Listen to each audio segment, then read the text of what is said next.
Abduqodir Husanov to'p tepayotgan Manchester City o'z tarkibini kuchaytirish uchun xarid qilishi mumkin bo'lgan 5 futbolchi. 5-futbolchi Bavariyaning 21 yoshli yarim himoyachisi Aleksandr Pavlovich. Gvardiolada tayanchda o'ynaydigan Kovachichni jarohatdan boshi chiqmay qolgan. Plus yoshi 31 da.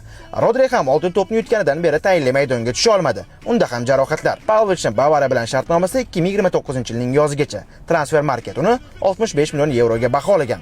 4-futbolchi ham yarim himoyachi Nottingham Forest vakili Elliot Anderson. Unga qiziqayotgan jamoalar ko'p va ular orasida Manchester City ham bor.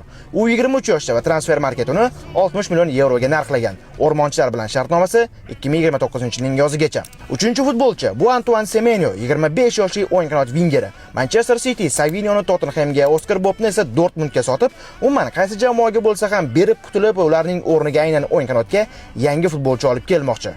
Fabrizio Romano Bournemouth vingeri Manchester City bilan jiddiy muzokaralar o'tkazayotganini yozgandi. Transfer market uni 65 million yevroga baholagan. Ganalik futbolchining Bournemouth bilan tuzgan shartnomasi 2030-yilning yozida tugaydi. Oldinda bizni yana 2 futbolchi kutyapti. O'ng qanot vingeri hamda markaziy himoyachilar. Videoni mana shu yergacha tomosha qilgan bo'lsangiz, albatta like bosib, obuna bo'lib qo'ying. Ikkinchi futbolchi ham o'ng qanot vingeri. Real Madridda bu mavsum yetarlicha o'yin amaliyotiga ega bo'lmayotgan Rodrigo. Manchester City 24 yoshli vingerga aslida o'tgan yozda jiddiy qiziqish bildirgandi. Ammo transfer Manchester City Savignoni Tottenhamga sota olmagani sabab barbod bo'lgandi. Rodrigoning Real Madrid bilan tuzgan shartnomasi 2028-yilning yozigacha. Transfer marketdagi narxi ayni paytda 60 million yevro.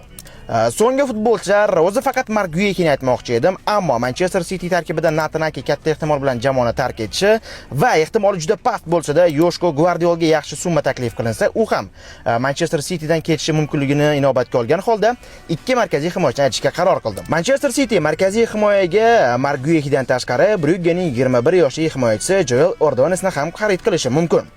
Markaziy himoyachi kelishini biz Abduqodir Husanovni o'ylagan holda istamasak-da, jamoa tarkibda raqobatni yuzaga keltirish va ketadiganlarning o'rnini to'ldirish uchun baribir markaziy himoyachi xarid qilishi kutilyapti. Agar jamoa Mark Gueyhi bilan kelisha olsa, uni erkin agent sifatida o'z tarkibiga qo'shib olishi mumkin. 21 yoshli Ordonesni esa Brugge bilan 2030-yilning yozigacha shartnomasi bor. Transfer market uni hamyonbop 28 million yevroga narxlagan.